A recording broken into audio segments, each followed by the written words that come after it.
Okay, well, Stephen's author of the book on 2025, and he's managed to comb through everything LSA Bailey has penned and found everything possible on that date that she wrote, and he might have come up with something else besides that by now, who knows.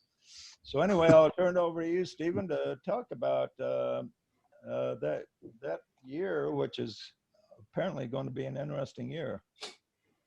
Right, thank you. I don't have any slides, as Brother Murray had. Very professional, Murray. Thanks. so I'm going to put this down as a sort of a sharing rather than a presentation. Yeah, don't feel bad. Nobody else had slides. He's the only one. No. Thanks, Murray. Yes. So 2025, and why I have been talking about it for several decades now.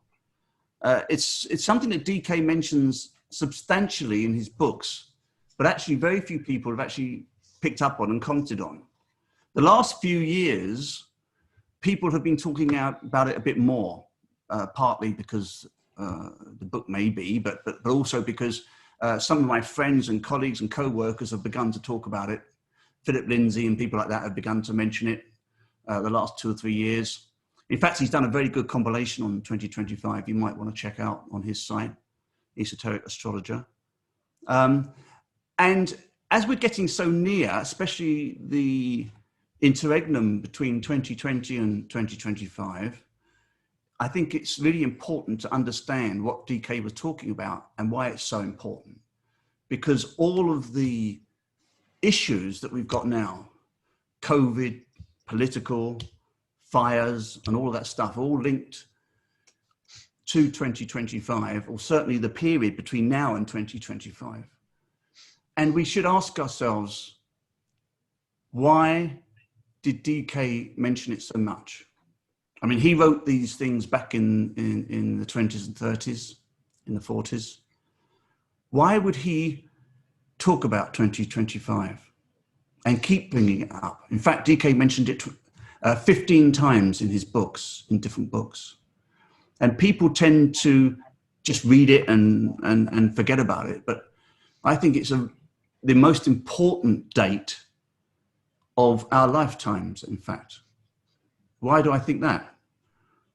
Well, every 100 years, to state the obvious, I know you all know this, but every 100 years, the hierarchy holds a conclave or a gathering of all the hierarchy members in one place. And it only happens once every 100 years, this conclave. And what does it do? DK says the conclave decides for the future 100 years ahead what the plan of the hierarchy is. So that sounds pretty important, doesn't it? And DK's books trace back this conclave, if you look for it, going back to 1425. He doesn't have a chapter called 2025 where he puts all the information in one place. You actually have to go out and look for it, which I did. And he mentions every conclave from 1425. Every single one is mentioned. And we should ask why that is the case. I mean, 1425, he talks a little bit about the conclave. And this is what he says. I've written down a few quotes for you. He says, "This great invocation has been used by the hierarchy ever since the year 1425, though it is thousands of years older than that. Owing, however, to the unreadiness of humanity to cooperate in its use, the results have been delayed and are regarded as hovering." He uses that word, hovering. What does that mean? Interesting, huh? But he does mention the first, well, not the first conclave, but certainly the first significant conclave, which is in 1425. And he mentions that in the book, The Externalization of the Hierarchy, page 158, if you're interested in looking it up. And so the Shambhala impact towards 2025 started in 1425 at that date. He then goes on to say, when this Shambhalic energy impacted our earth, after 1825, much evil was aroused and was burned for the greater, longer good. This was needed to ensure the externalization and reappearance of the world teacher was unimpeded. Same book, page 678. DK goes on to talk about the externalization of the hierarchy starting at 2025. Now, many people in our genre claim the New Age, if you like, or whatever you want to call it, the externalization, started in the 1960s. Some people say it started in the 1800s. But DK is quite clear about this. Technically, it starts 2025. That's what he says in the books. It's quite clear. And so I would say in all probability, it is that the years before that were pre-externalization, if you like, or building up to the externalization of the hierarchy, but not the actual externalization.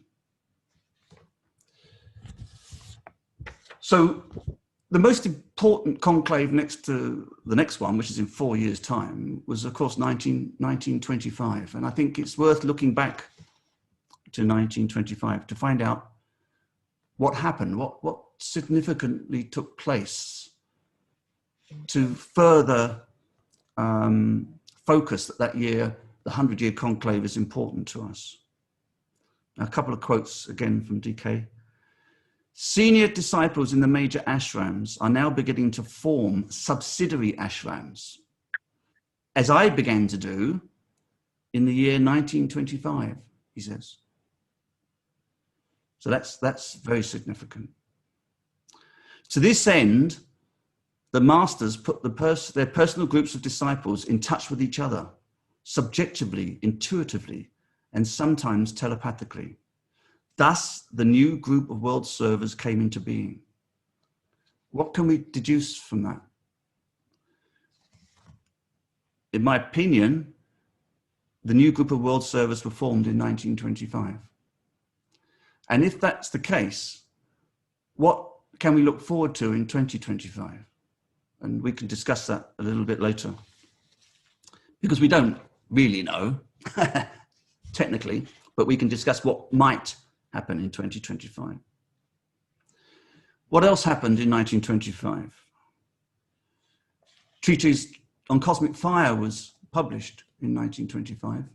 And of course, that is the second psychological key to the secret doctrine that Dwalkol talked about. And it was published in 1925.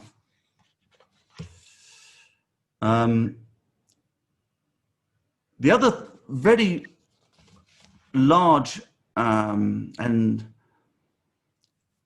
huge event that took place was regarding Krishnamurti, who in 1929, only 4 years after 1925, disbanded the Order of the Star.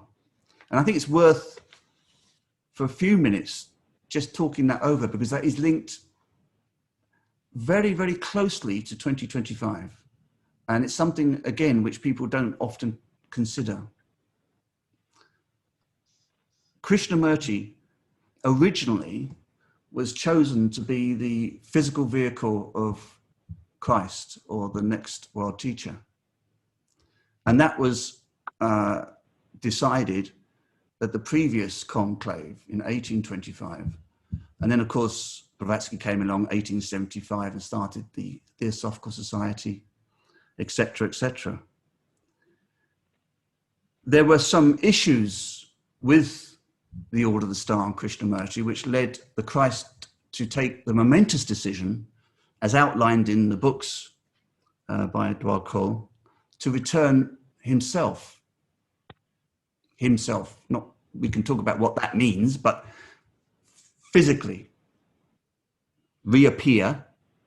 Some people say return, reappear, whatever.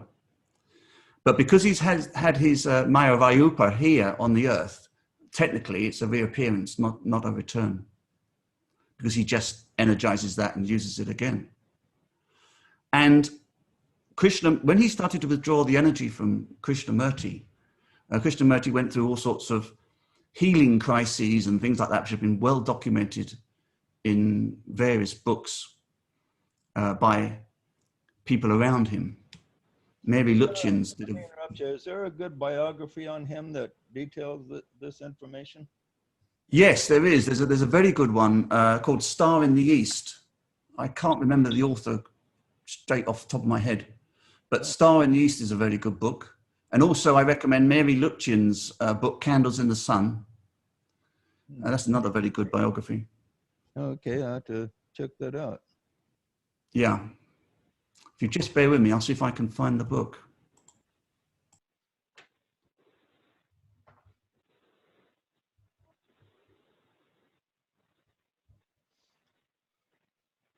I've never read a biography on him. I read details about him and some of his writings, but let's see if I can. I'm no expert on him. Star in the East. Oh, okay. Is a very good book. Okay. Keep that. I'll write that down. Yep. I mean, Star in the East doesn't go into the detail that I've gone into. I mean, I have got a paper on BBR which I've outlined my theory on Krishnamurti. But my working hypothesis is that the Christ, the world teacher, withdrew his energy, and in 1929, Krishnamurti disbanded the Order of the Star and famously said, "Truth is a pathless land." You all know that saying. And he carried on his work as a sort of world teacher, strangely enough, but not in the theosophical traditions that we all know and love. What does that mean? Well, DK then wrote in the 30s and 40s about the reappearance of the Christ, which is a direct result of that event, in my opinion. You can make up your own minds by reading the books and reading the paper. And so I think most of us accept that the world teacher, aka Christ, Maitreya, etc., will make his reappearance sometime after 2025. But the final decision on when that will be is going to be taken at Wesak 2025. And all of this is supported by the information in the Alice Bailey books, because it's mentioned 15 times. He doesn't mention 2020. He doesn't mention 2030. He mentions 2025. And we're only 4 years away. And so I see it as part of my dharma to try to make that more widely known. The other thing worth mentioning in 1925 was the work of Helena Roerich and Nicholas Roerich, and the writing of the Agni Yoga books. The first book, Leaves of Moira's Garden, is dated in 1924, 1 year before.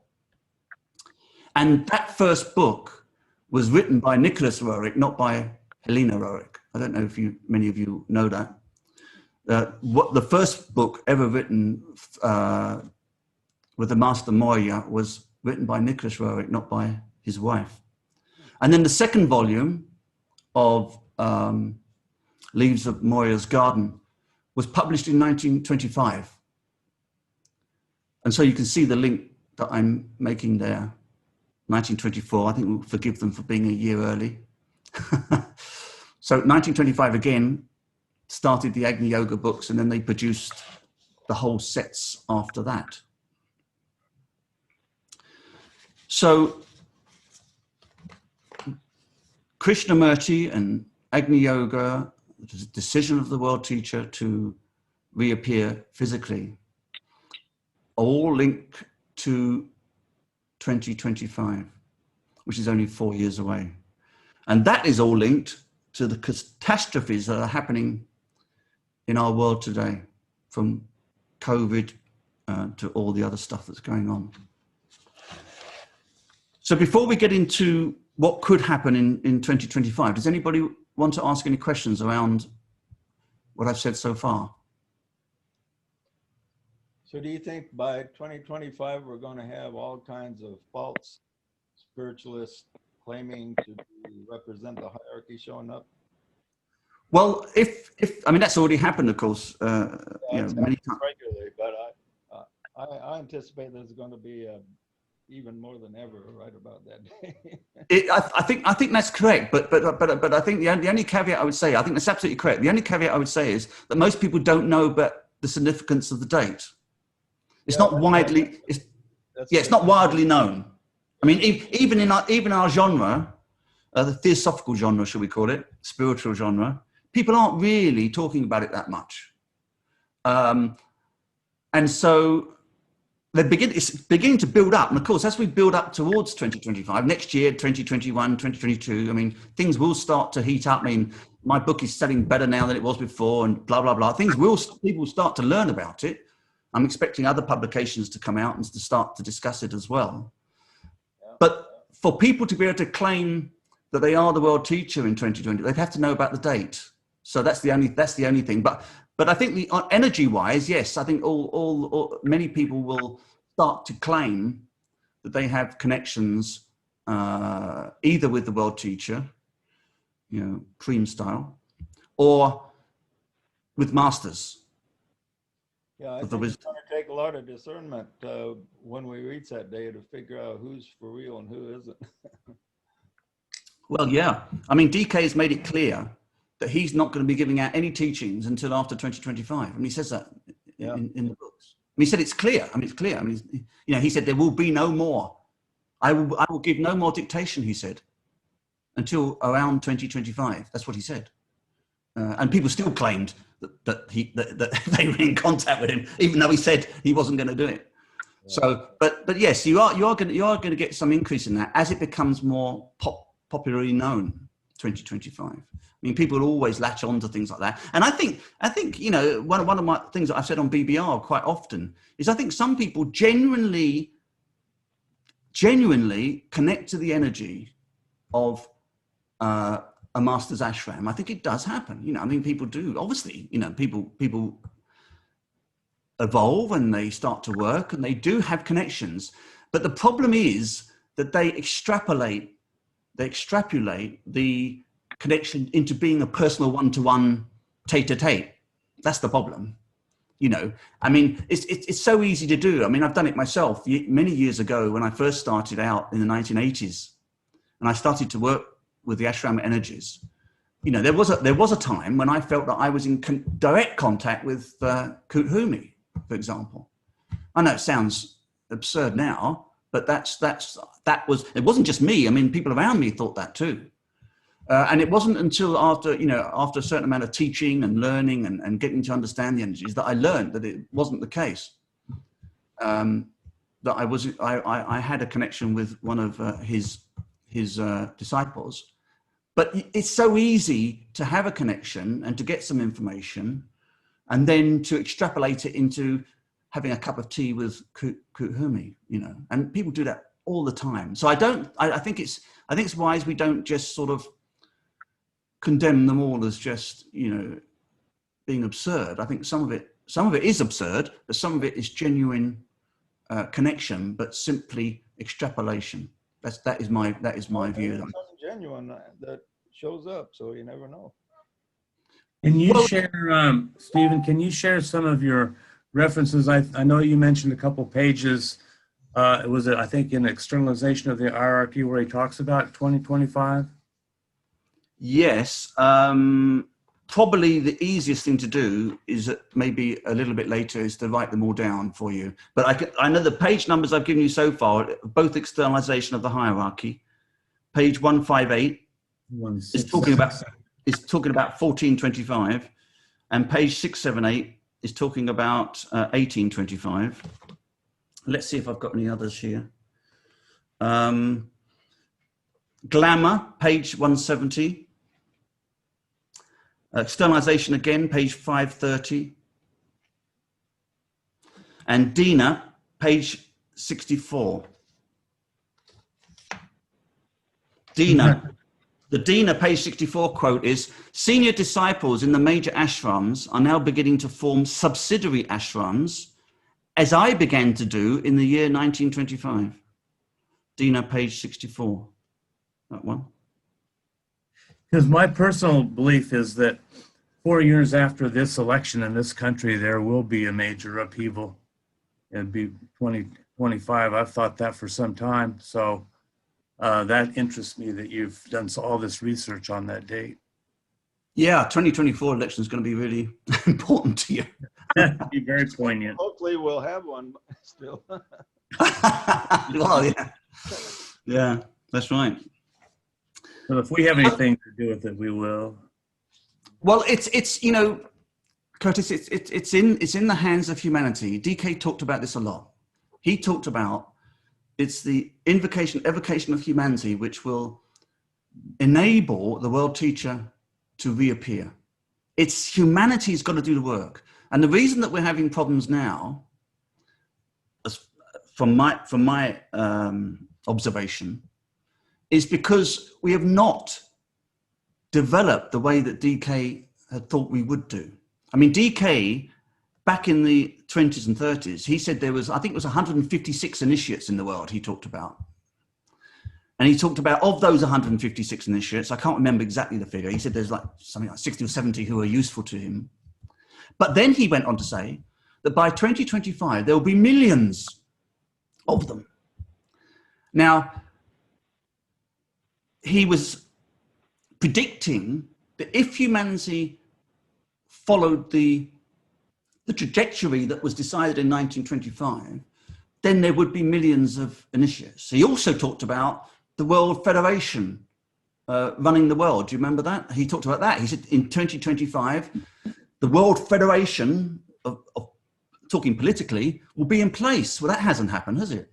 So I think that the hierarchy thought that humanity and wanted that humanity responded in a much more positive way. Now, because of the problems now, there are sections of humanity which are responding completely appropriately. You know, I mean, there's lots more meditation groups going on. There's lots more reaching out. And so there are positive signs within humanity, in my view, that show that we could get together and we could, you know, basically pull ourselves out of the mire.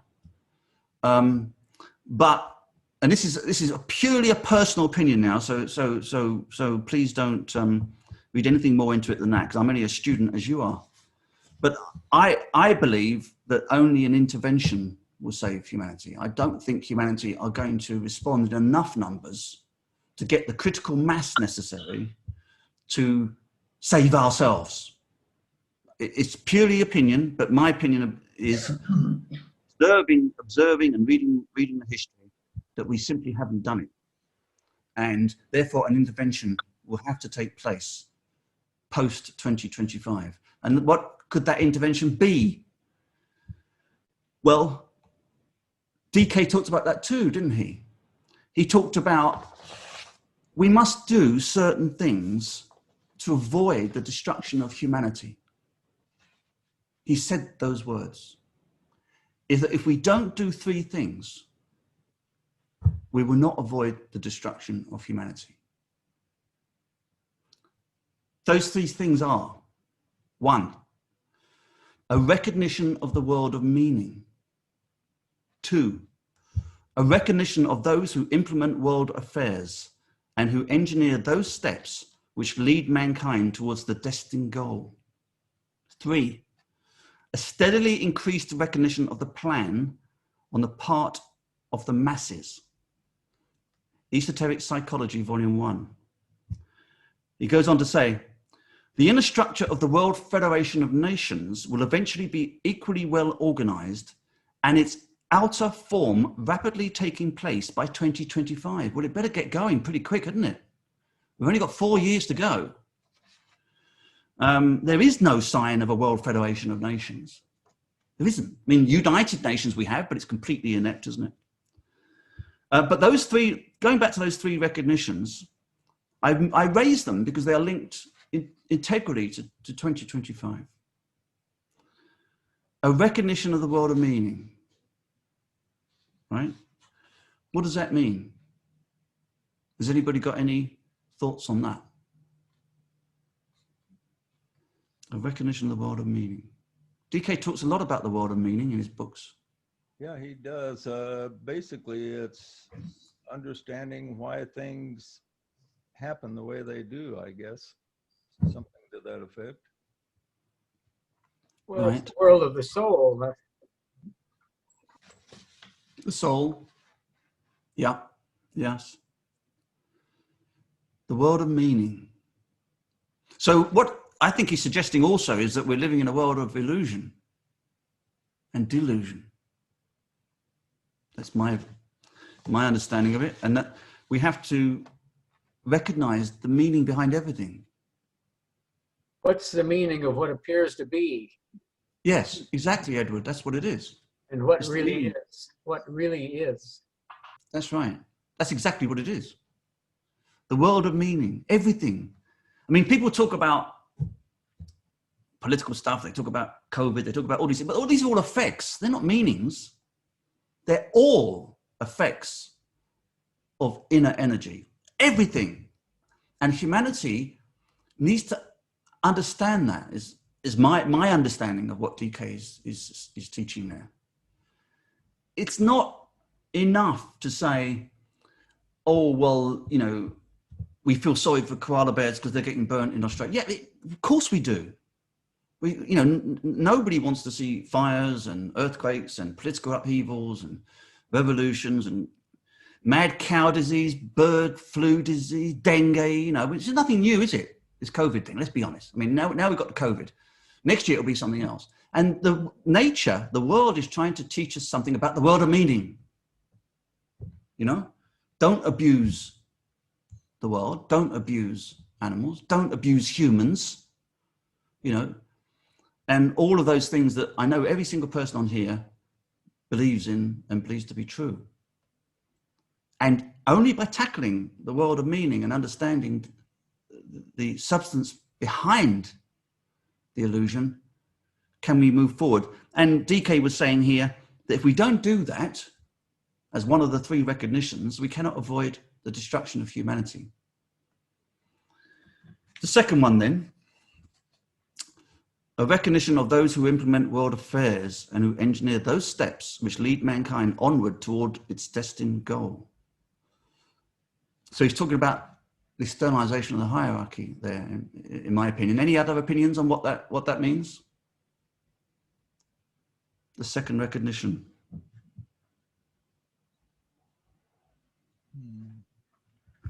It's difficult, isn't it? But I mean, I think he's talking about the hierarchy that stands behind governments, you know?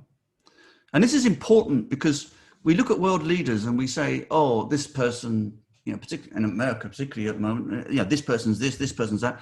But nobody's understanding that politicians have a role too. And they are what we put there. You know, it's not just, and that's not just a democratic thing. That is an energy thing. It's the effect of the way that the world is. The leaders it gets. You could say the leaders it deserves, some people might say. And so it's not so easy just to look at something and just say, well, we don't like Republicans, we're Democrats. That's inane, in my opinion. Because actually the forces of the hierarchy and the forces of evolution work through everybody. Every political party and every religion and every thought process. Yes, precisely. Yeah, precisely, Steve. I think it's not just political leaders, it's leaders everywhere, in financial areas, in culture, in science, and everywhere, because the last events in a couple of years, the financial crisis and all that. And we have leaders that have been promoted, even at corporate level, where they identify the problem, but they duck under the table. They just hide, and you find that everywhere. They don't have the courage to do that. So recognition of the leader, I think, is some sort of precipitation of these people from everywhere that eventually will form the new group of world servers. That's my own personal opinion. I think that's right, Tavi. And I think that you picked up on it perfectly, that the energy comes first and the effect comes second. And it happens, as you pointed out so well, in every field in the world. This is why, and people who know me well know that I have an issue with people always talking about some political party or some political person or whatever. I don't like any of that, only because I only see it as an effect. And all of the leaders who might appear completely destructive and are destructive are still part of the world karmic events going towards 2025, getting back onto that. And my observation is that all of those energies working through the world, and at the moment, a lot of them destructively, because we haven't realized the three recognitions appropriately, and they're having a destructive effect. So, ergo, what happens in 2025? Is humanity in the next 4 years going to wake up, start to treat animals appropriately, start to harvest appropriately, and human relations will be everywhere? And therefore, we can evoke the Christ and he will reappear after 2025. Is that a practical idea? I don't think it is. I think there's going to be pockets of that, and you're one of them. Your group and my group, and there's some other very good groups.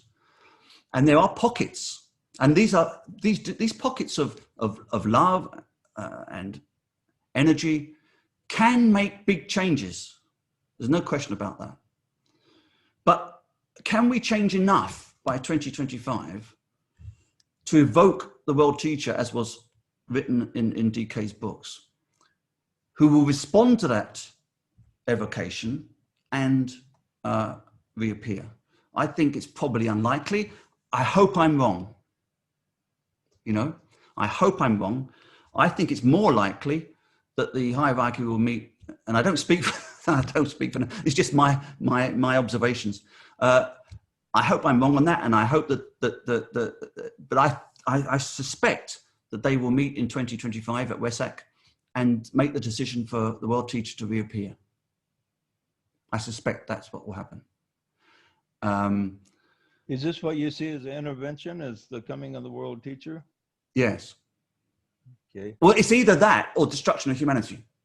How do you think he would go about preventing the destruction if we are headed that direction? I think it's superhuman, if you like, energy transference. I think the Bible talks about, every eye shall see him and all this sort of stuff. And I think it will be a world event that will happen within the hearts of humanity, actually. I think it will be so enormous that people will just sit there and just, get this burst of energy. And what's disconcerting is DK warned that we could actually destroy ourselves. So that's concerning also, isn't it? Well, this is what he said. If we don't live by these three recognitions, then we might not avoid destruction. He says that. Yeah. He said the words were to avoid the total destruction of humanity, is what he said. But it's funny, in other places he talks real positive, like that's not going to happen at all. And then other times he turns around and gives a stern warning. So it's kind of interesting the way he words things. Well, he does, and that's an interesting point, because like I mentioned earlier, that in some of his teachings, he says there'll be millions of initiates by now. There'll be a World Federation of Nations by now. People will be talking about healing through electricity and color and sound. Yeah. By 20. And that hasn't happened. I mean, it's starting to happen. And please don't misunderstand me. I'm just saying that a fifth degree initiate can't know everything and can't predict everything to 100%, because humanity has free will. And DK says that all the way through the books. He says, I'm saying all this, but I can't interfere with the free will of human beings.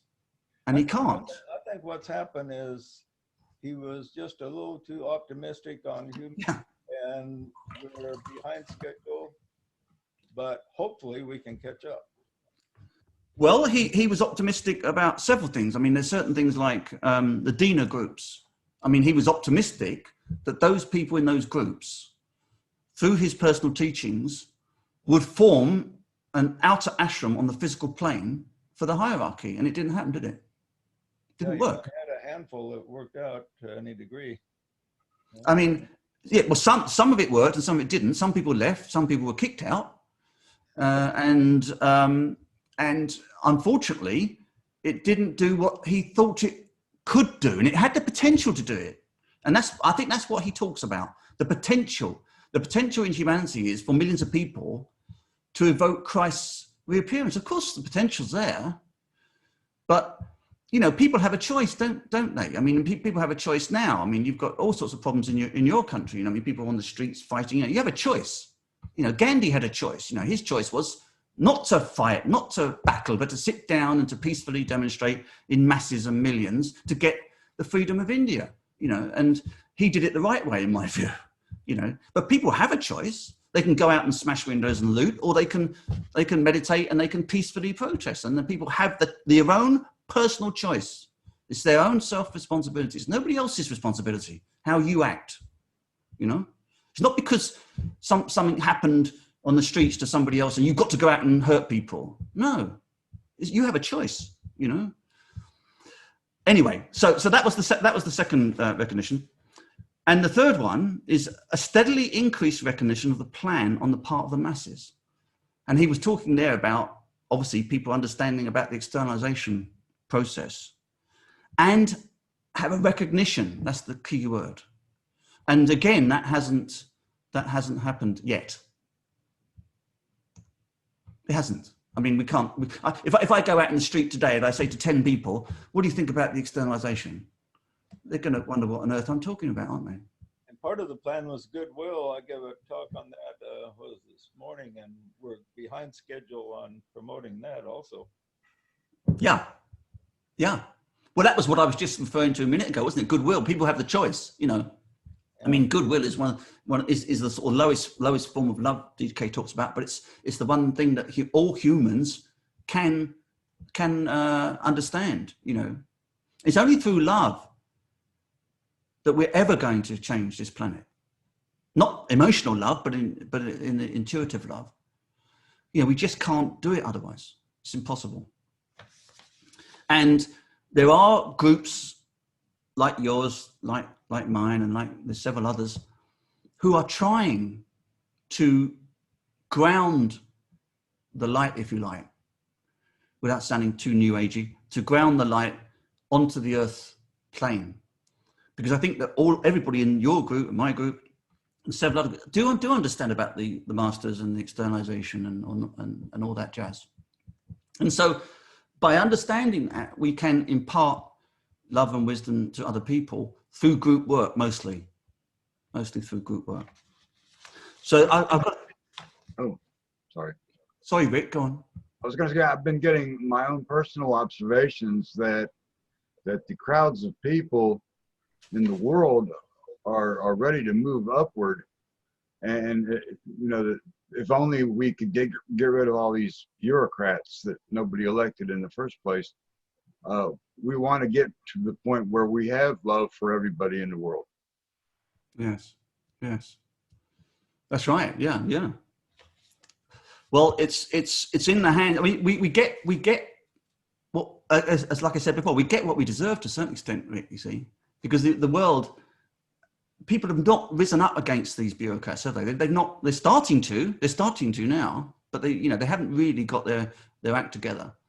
And so 2025 is nearly upon us. We've only got 4 years left. So let me read another couple of DK quotes. Glamour, page 170. I have made this practical application and the immediate illustration of the teaching, and then glamour, illusion, and Maya, because the whole world problem has reached a crisis today, and because its clarification will be the outstanding theme of all progress. Educational religious and economic, until 2025, is what he says. And I'm running out of time, so I'll just do one more. Thus, a great and new movement is proceeding, he says, and a tremendously increased interplay and interaction is taking place. This will go on until 2025.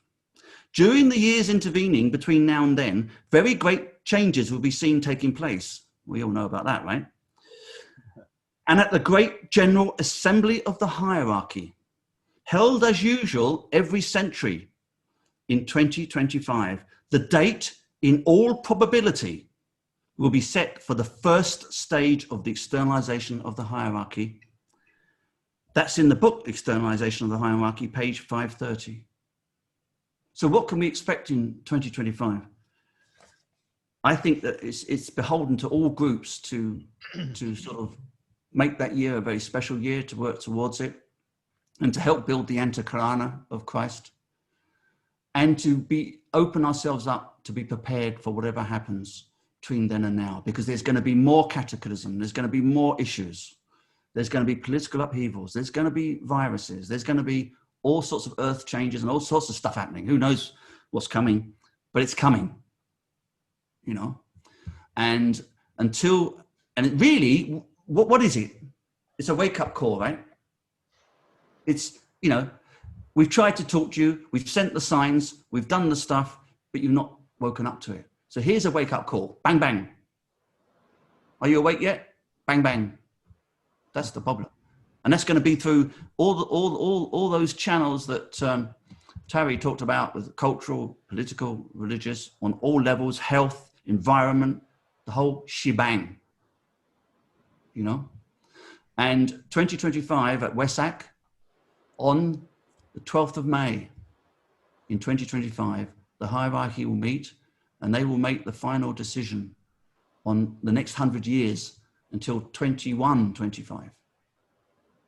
What does that mean?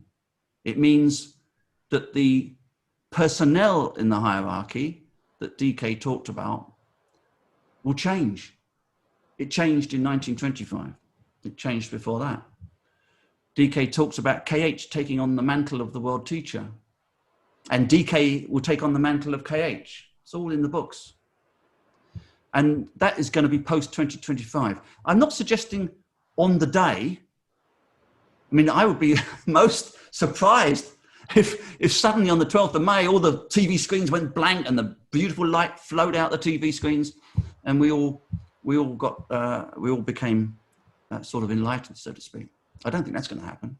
There is an interregnum. There is a time before 2025 when we go through the birth pangs, and there's a time after 2025, probably up to 50 years, I would have thought, maybe more, when the externalization is rolled out. When we see the world teacher himself, I don't know. I just don't know. I mean, there is a possibility it could be 2025. I mean, but it's more likely to be after that, I would have thought. I doubt I'll be here, and I doubt many of you will be here. But that's just thinking. I don't know. So I see I'm coming up to 59 minutes and 45 seconds. So oh, don't worry about time. We're not black and white on that. Yes, okay. Stephen, I just wanted to say, you know, in general, I'm inclined to agree with you to some degree, but I have, as much as I'd like to be a mystical occultist, I'm more of an occult mystic, and so I can't not hold out hope.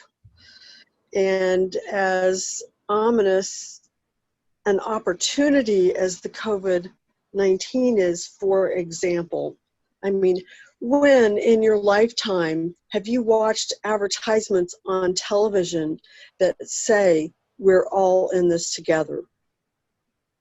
You know, when have you seen, when it happens all the time because of the planet slowing down, energetic changes occurring so that Mother Nature's able to normalize a little bit, and an incident occurs and there's not response in just this country, but worldwide.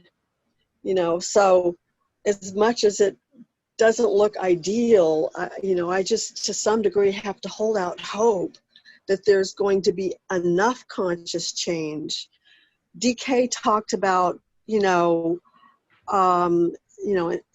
in telepathy and a bunch of the other books about, you know, how that would manifest in the future. And really, what we're doing right now is like a forerunner of direct telepathic rapport. The internet was created so that, I mean, I have been on 3 different webinars today with from 20 to 200 people all across the world focusing on manifesting exactly these things we're talking about.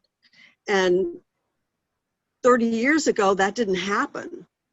So there has been some progress, and hopefully the hierarchy will deem that there's enough of us that are making the effort that it's necessary now for the Christ to reappear in order to really be able to solidify the changes that humanity needs to take. Yes. I mean, I think that several thoughts. I understand completely why you say that, and there has been some progress, but I think we should retain relativity here. There's 7 billion people on the planet, 7 billion, and you're right. There are groups out there in their hundreds who have hundreds of people, but what is the critical mass required to make the changes? I mean, really, in the West, we have much more going on that you've just described. I mean, I don't know how much is going on in China or Russia or those other countries, but very, very little. I mean, I have some friends in Russia who are involved in our genre, right? And how many hundreds of millions of people live in Russia? And there's probably about 30 or 40 in the groups.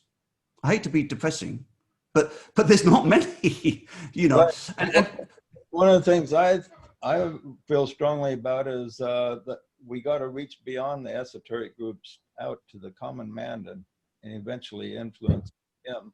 Like DK said, he was hoping by 1975 we would be on the radio all over the place with esoteric philosophy, and that didn't happen. And so I think we need, the esoteric groups need to reach out beyond themselves a lot more than they've done in the past. That's one of my opinions there, but go ahead. No, I think that's absolutely right. I mean, the changes won't happen just within the esoteric groups. That'd be madness to assume that. But the esoteric groups, from the hierarchical point of view, are the leaders of this spiritual change, which all of humanity must demonstrate. I mean, obviously, as you've just described, because DK talked about externalizing ashrams on the physical plane, and there's no doubt that your group, my group, and other groups are part of that externalization. We are part of the externalization. And for the energy of the ashram to come via Shambhala down to humanity, it has to go through human beings. And the more human beings who are engaged in group work and in grounding hierarchical energies and distributing hierarchical energies, those energies will then impact upon humanity. It actually doesn't take billions of people to change things, but it does take... Sorry? No, I said you're right, yeah. Yeah, it doesn't take billions of people, but it does take, you know, many more than I think that we have now. And that's why, and I sincerely hope I'm wrong, and that we make it by ourselves, Yeah. I agree with you too, and that's why it's like whenever I do my sacred sound ceremonies, I don't expect people that come and participate to have, you know, be steeped in the Bailey, Blavatsky, or Rorich teachings. However, I will always end my sound healing ceremonies with the Great Invocation. Yes. So that there's some exposure, but I'm trying to hold that quality of energy, whether they have the understanding or not, and put it out there for people. Yes. Well, don't you think there's enough world tension going on right now to stimulate the consciousness, to raise the consciousness, to get people to think and to move in a positive direction that will form enough groups that humanity can save itself?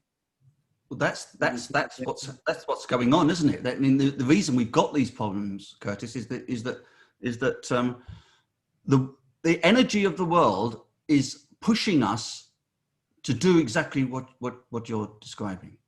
That the important point is about the world of meaning, isn't it?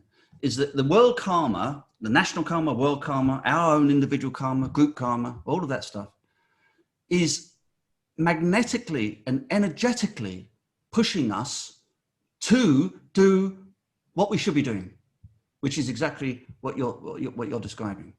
This is the whole point. This is the point about the world of meaning, is that we have to understand that the energy is neutral in a way, if you like, and it's there, and it can be used for destructive purposes or purposes of love and understanding.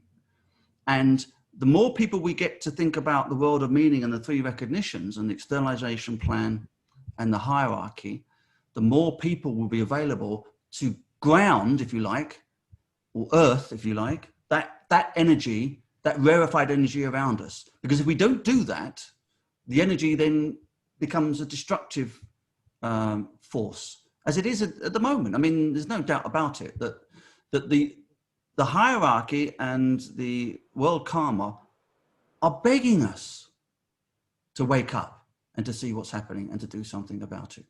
And it's been going on for years. And some people have woken up, there's no doubt. But billions haven't, you know? And what's the outcome? I mean, I can only surmise that it's going to be that the world teacher reappears and said, okay, enough's enough. You know, if I don't reappear, it's over. I mean, some scientists are saying it's over already, aren't they? I read a scientist the other day, I can't remember his name, and he was saying that we've gone past the point of no return environmentally, and for extinction of certain species. We can't get it back. You know, that's more than one scientist's view.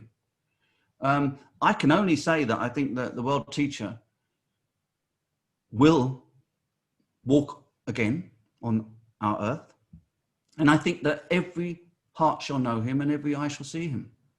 And it will be an inner energetic soul response. But, you know, and I guess you could say, you know, the end justifies the means in a way. You know, at the end of the day, if the world teacher returns, he returns either when we invoke him or he comes as part of an intervention, I guess. But I think the hierarchy were intending that humanity develop far more than it has, and to build the Antakarana, to have a world federation of nations, not to have nations split up by passports and fighting and all this nonsense going on, spending billions on the arms race and all of that jazz. I think the hierarchy was presuming and hoping and encouraging us to go a different course, and we didn't do it. Do you think after World War II, they thought maybe the door to evil was shut a little bit more than it was?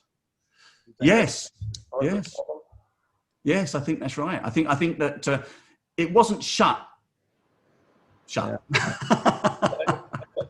He admitted that it wasn't completely shut, but maybe they were a little bit too optimistic right after the war.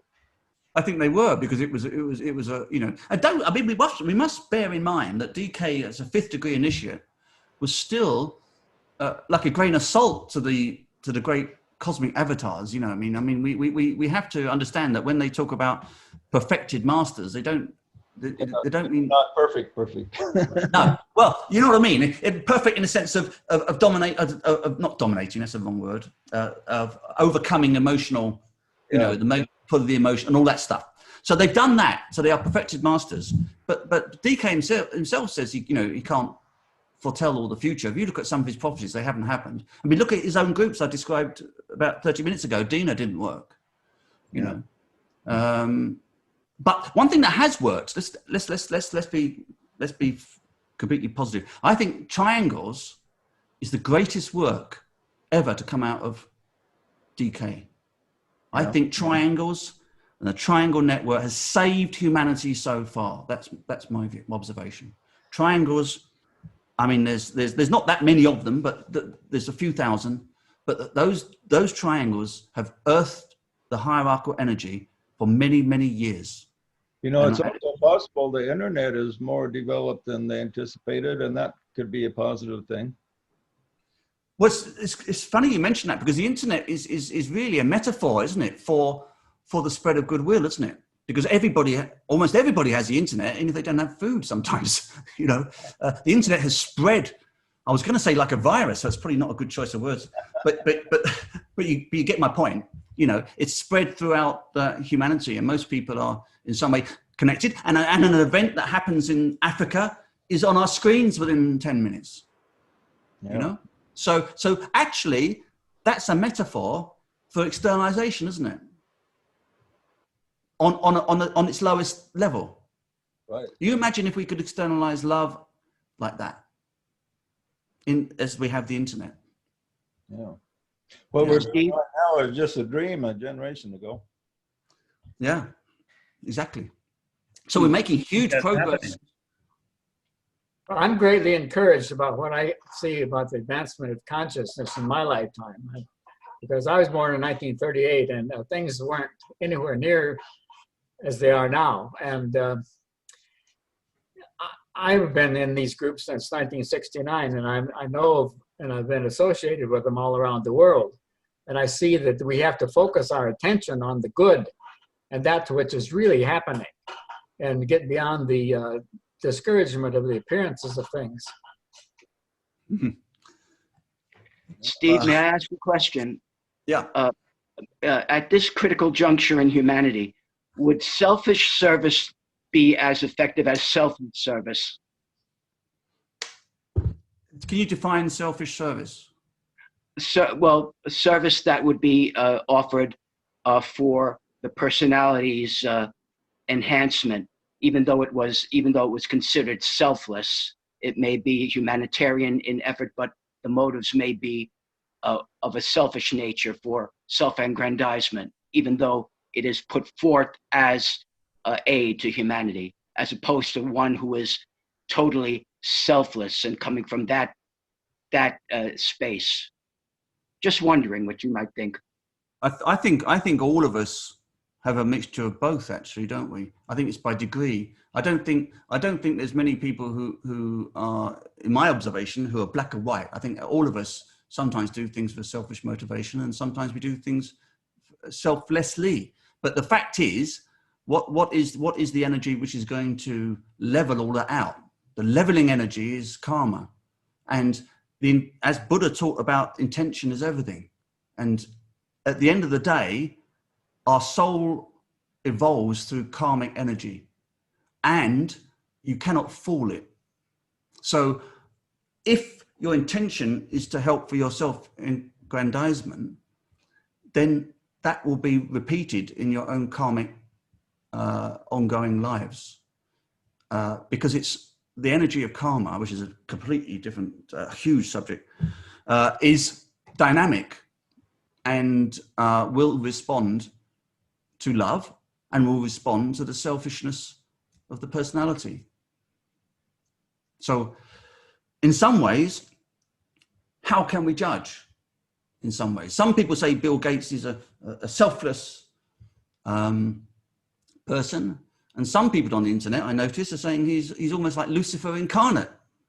You know, so who is to say what his intention is?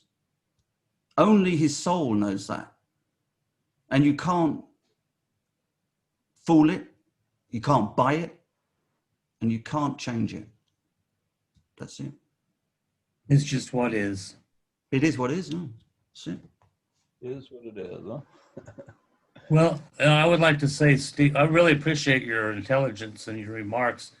I think at the end of the day, like you say, what's really going to change the planet is group consciousness. People working in small groups, triads, groups of 12, however you want to bring people together. But it's going to be the group that will hopefully be overshadowed by the Christ or one of his constituents that would energize these groups to a place where they can make a real positive change in our planet, and we will stand out and have a voice that will make a difference. I think that's an important point. I think actually the Christ energy, I think, will work through all groups. Any group is receptive. Yeah, I think you could be a group of you know, people who are playing chess in somewhere, and they have a minute before they play their chess club for world peace. I think they will be used too. I think the energy is positive from the hierarchy. It will come through any channel you give it, which is why I'm so keen on not being tied down to one particular philosophy or one particular political stance, because I think the energy will come through everybody who opens their heart to it. I mean, Christ is not a Democrat, and Christ is not a Republican. Christ is a world teacher and leader. And he has no interest in secular politics. He's interested in love and goodwill. And whoever responds to that teaching, he will use. Doesn't matter who you are. You know, if you're... Excuse me. So, Steve, should we say that for groups to be effective in this work, do they need to balance their energies in a way that this sort of polarity is dismissed? Because if a group is polarized, I mean, through internally, I mean, some people are talking about Democrats and at the same time looking at balancing the energy to bring about something that is positive. Will that be self-defeating? Should groups, first of all, work towards balancing this energy in a way that they become very effective in promoting both group consciousness that is able to disseminate the education about right to mind relationship? I've been having this conversation with one of my colleagues here in Nigeria, and we don't seem to be agreed, because I completely take your point, and because we are facing the same issues in Nigeria, and everybody can talk about both Christians, Muslims, elites, and ordinary people, as they're saying one thing: we need to come together to save the country. I mean, and that has same parallel with what is happening in the US, and that has same parallel with what is happening in the world. And I have this friend who was talking about China and supporting America. I keep on telling him, look, neither America nor China is evil or good. Both of them are using the same energy, and it's the way the energy is balanced. And therefore, is it important that groups, even if when they talk about group consciousness, should they balance its energy in a way that they minimize this sort of polarization so that they become effective? It's essential, Terry, isn't it? Because at the end of the day, and I say we talk about this in my own group. When you come to do the group work, please leave behind in a box outside the door all of your own personal issues. That's family, career, your political stance. We all have bias, all of us, every single, unless we're a master, we all have bias, you know? And we ask, as much as can possibly be done, that people set it aside. We're not asking them to lose it. I always say when I do meditations, you can pick it up later when you leave the meditation if you wish, but nobody else wants it. But when you come to do the work, please set it aside, you know, because then when you set it aside, you open the chalice to the hierarchy, don't you? You open to spiritual energy. If you go into a group wanting to push your bias one way or the other, for whatever political party or for whatever church or religion or whatever cultural thing you have, then you are not becoming an open chalice for service for hierarchy. So my observation over working with groups now for over 40 years is setting aside, please set it aside, pick it up later. And then when you do that, you come in as a sort of a negative charge, if you like. I'm not talking about negative energy. I'm talking about a negative charge. You come in ready to receive energy, because the energy from the hierarchy is a positive energy, and the energy of groups is negatively charged to receive that energy into the planet. And so it's really important to do as you describe, and to set aside all of that and become a balanced group. And that's what DK talked about in Dina, and he begged some of the people there, please leave that aside, you know, please do this or do that. And some did it and some didn't. And future group work is going to be like that. You know, it's a bit like a doctor doing an operation. You know, I mean, you don't want, if you've got an operation on your heart, you don't want the doctor to be thinking about his shopping or thinking about who he's going to vote for on next election, do you? You want him focused exactly on your position laying on the table. And that's how groups should be, ideally, is that you're focusing on service work. And then you get the balance between the people in the group. In our group, it's 12 people. And you get that balance there. And in triangles, you get the balance of the 3 people.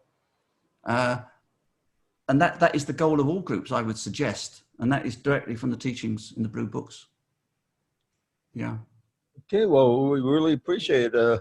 That's a good place to end right there on that note, I think. Okay, thank you for inviting me. Yeah, we really appreciate it. You've done a terrific job. And everybody give him a hand. You can't hear the hand, but... Yeah, we want to see you again, Steve. Thank you.